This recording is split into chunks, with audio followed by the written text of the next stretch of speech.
ये जो क्वेश्चन आपको दिखाई दे रहा है ना, ऐसा क्वेश्चन कक्षा 10 की बोर्ड परीक्षा में पूछा जा सकता है। अच्छा क्वेश्चन है, इंपॉर्टेंट क्वेश्चन है।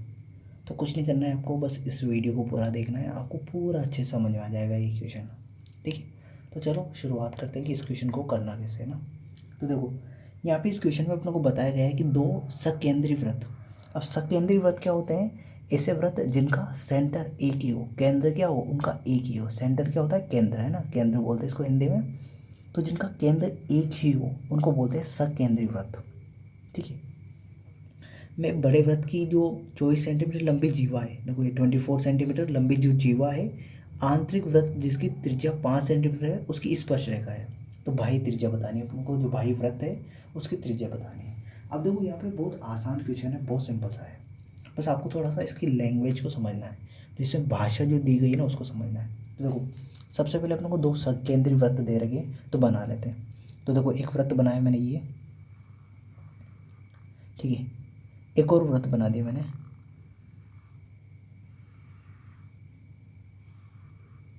अभी दोनों जो व्रत बनाए ना, इनका सेंटर ये एक ही है। इसका सेंटर, इस व्रत का सेंटर भी यही है और इस व्रत का सेंटर भी यही है। छोटे वाला व्रत का सेंटर भी यही है, बड़े वाला व्रत का सेंटर भी यही है। ठीक है, इनको बोलते हैं सकेंद्री व्रत। अब देखो यहाँ क्या बोला गया है, बड़े व्रत की 24 सेंटीमीटर लंबी जीवा। अब देखो देखो यहाँ देखो, ये एक व्रत और बनाया मैंने, ये इसका केंद्र है। केंद्र से लेके परिधि तक की दूरी को अपन बोलते हैं त्रिज्या। और यदि ये त्रिज्या, एक लाइन ऐसे खींचे अपन कि उस केंद्र से होके गुजर जाए, केंद्र से होके, ये केंद्र है अपना, इस केंद्र से होके गुजर जाए, तो इसको बोलते हैं पूरे को व्यास। ठीक है, तो मैंने क्या बोला, केंद्र से लेके, इस केंद्र से लेके जो परिधि तक की दूरी है उसको त्रिज्या बोलते हैं। और मैंने एक ऐसी लाइन खींची जो पूरी केंद्र से होकर वृत्त को दो भागों में डिवाइड कर दे, तो इसको व्यास बोलते हैं अपन। क्या बोलते हैं? व्यास। इसके अलावा, इस व्यास के अलावा कोई भी अपन लाइन खींचेंगे ना वृत्त के अंदर, जो इस केंद्र से होकर ना गुजरे, उसको बोलते हैं जीवा। तो ये जो लाइन खींची ना मैंने, इसको क्या बोलेंगे? वृत्त की जीवा। ध्यान रखना, जो केंद्र से होकर ना गुजरे उसको बोलते हैं जीवा। तो देखो, बड़े व्रत की, बड़ा जो व्रत है ना, बड़ा व्रत, उसकी 24 सेंटीमीटर लंबी जीवा। अब जीवा क्या होती है? जो केंद्र से ना गुजरे। ठीक है, केंद्र से गुजर जाएगी तो उसको व्यास बोल देंगे, जो केंद्र से ना गुजरे। तो ये केंद्र से होकर नहीं गुजरी तो इसको जीवा बोले। अब देखो, बड़े व्रत की 24 सेंटीमीटर लंबी जीवा, आंतरिक व्रत जिसकी त्रिज्या, आंतरिक व्रत जिसकी त्रिज्या कितनी देर की है? 5 सेंटीमीटर, उसकी स्पर्श रेखा है। तो बड़े व्रत की जो जीवा है ना, जो बड़े व्रत की जीवा जो 24 सेंटीमीटर लंबी है, वो छोटे वाले व्रत की क्या है? स्पर्श रेखा है, मतलब उसको छू के गुजर रही हो। स्पर्श रेखा क्या मतलब क्या होती है? जो उसके स्पर्श, एक बिंदु पर स्पर्श करे उसको, एक पॉइंट पे। तो देखो, ये बड़ा व्रत है, इसकी जीवा छोटे वाला को स्पर्श करी, तो मैंने ये देखो एक जीवा खींच दी जो इसको स्पर्श कर ली। यहाँ पे ये पॉइंट है, इस पर स्पर्श करी। तो ये जो है जीवा है, इसको नाम दे दिया मैंने ए बी। ठीक है, और ये इस बिंदु पर, सी बिंदु पर इसको स्पर्श करिए, ये अपना केंद्र है ओ। अब देखो, इसने बताया गया है 24 सेंटीमीटर लंबी जीवा, आंतरिक वृत्त जिसकी त्रिज्या कितनी है? 5 सेंटीमीटर। जो छोटा वाला वृत्त है ना, इसकी त्रिज्या कितनी है? 5। अब देखो यहाँ पे स्पर्श करिए, तो मैंने यहाँ से एक लाइन खींच दी इस पे। तो देखो, केंद्र है, केंद्र से छोटे वृत्त की परिधि तक ही खींची गई है ये।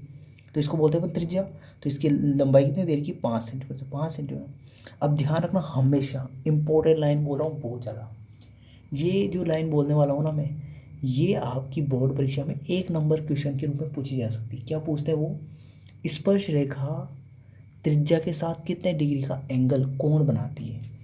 स्पर्श रेखा, ये स्पर्श रेखा जो कि बड़े वृत्त की क्या है? जीवा है। छोटे वृत्त की क्या है? स्पर्श रेखा। त्रिज्या के साथ कितने डिग्री का कोण बनाती है? तो 90 डिग्री का। कितने डिग्री का? 90 डिग्री का। ये 1 नंबर का क्वेश्चन एग्जाम में पूछा जाता है। ठीक है, डायरेक्ट पूछेगा वो, है ना। अब देखो, यहाँ तक कर लिया हमने। अब की स्पर्श रेखा है, ठीक है, तो बाह्य वृत्त की त्रिज्या, तो इस बाह्य वृत्त की त्रिज्या बतानी है। तो देखो, मैंने इसको इससे मिला दिया, इन दोनों पॉइंट को मिला देता हूँ मैं। तो देखो, यहाँ ये केंद्र है, केंद्र से लेकर परिधि तक की दूरी, ये बड़े वृत्त की परिधि है, ये पूरी परिधि बोलते हैं ना। तो यहाँ से लेकर यहाँ तक की दूरी क्या हो जाएगी? त्रिज्या। तो अपनों को ओ बी की लंबाई ज्ञात करनी है। अब देखो, ये ए बी थी अपनी, ए बी कितनी थी पूरी? ए बी थी अपनी 24 सेंटीमीटर। अब देखो इसको यहाँ पे सी पे खींच दिया अपनों ने, तो ये आधे आधे पार्ट में डिवाइड हो गया, आधा पार्ट ये, आधा आधा में बड़ी है, तो ये पूरी 24 है, तो ये भी कितनी हो जाएगी 12, और ये भी कितनी हो जाएगी 12। आई होप आपको समझ में आ गया। अब देखो ये एक बन गया अपना समकोण त्रिभुज। समकोण त्रिभुज क्या होता है, जिसमें एक कोण कितने डिग्री का हो, 90 डिग्री का, तो ये समकोण त्रिभुज बन गया ओ सी बी, ये एक समकोण त्रिभुज बन गया। अब समकोण त्रिभुज क्या होता है, ऐसा त्रिभुज जिसमें अपन एक कोण 90 डिग्री का हो, ये समकोण त्रिभुज की परिभाषा है। समकोण त्रिभुज की परिभाषा क्या होती है, ऐसा त्रिभुज जिसमें एक कोण 90 डिग्री का हो। अब समकोण त्रिभुज है, तो इस समकोण त्रिभुज की एक खास बात होती है, वो बताता हूँ आपको। इसकी खास बात ये होती है कि इसमें अपन एक पाइथागोरस थ्योरम लगा सकते हैं। तो देखो समकोण त्रिभुज ओ सी बी में, तो पाइथागोरस प्रमेय से, पाइथागोरस प्रमेय से, अभी पाइथागोरस प्रमेय क्या होती है, तो ये होती है अपनी कर्ण का स्क्वायर बराबर आधार का स्क्वायर प्लस लंब का स्क्वायर। तो कर्ण, अब देखो 90 डिग्री के सामने की जो भुजा होती है ना, हमेशा वो क्या होती है, कर्ण। तो कर्ण क्या है यहाँ पे अपना ओ बी है। देखो ये 90 डिग्री, इसके सामने की भुजा क्या है अपनी ओ बी। ओ बी त्रिभुज में देखना है, त्रिभुज में ना ओ बी, तो कर्ण की जगह क्या लिखा मैंने, ओ बी का स्क्वायर। आधार, आधार क्या होता है नीचे वाला, तो इस त्रिभुज की बात कर रहा हूँ, तो इस त्रिभुज में आधार क्या हो जाएगा, तो बी सी बोल दो या सी बी बोल दो, तो मैं बोल देता हूँ बी सी आधार का स्क्वायर प्लस लंब, लंब क्या है अपना, त्रिभुज की बात कर रहा हूँ तो ओ सी, ओ सी का स्क्वायर। अब देखो ओ बी का स्क्वायर बराबर बी सी, बी सी का मान कितना दे रखा, बी सी का मान दे रखा अपने को 12। देखो बी से सी तक का मान कितना दे रखा, ये पूरा 24 था, ए बी कितना था 24, तो यहाँ से सी ने इसको आधे आधे पार्ट में डिवाइड कर दिया, तो ये 12, तो बी सी का मान दे दिया अपनों को 12, 12 का स्क्वायर, ठीक है, प्लस ओ सी, ओ से लेके सी तक की लंबाई कितनी दे रही है, 5 सेंटीमीटर त्रिज्या ही है।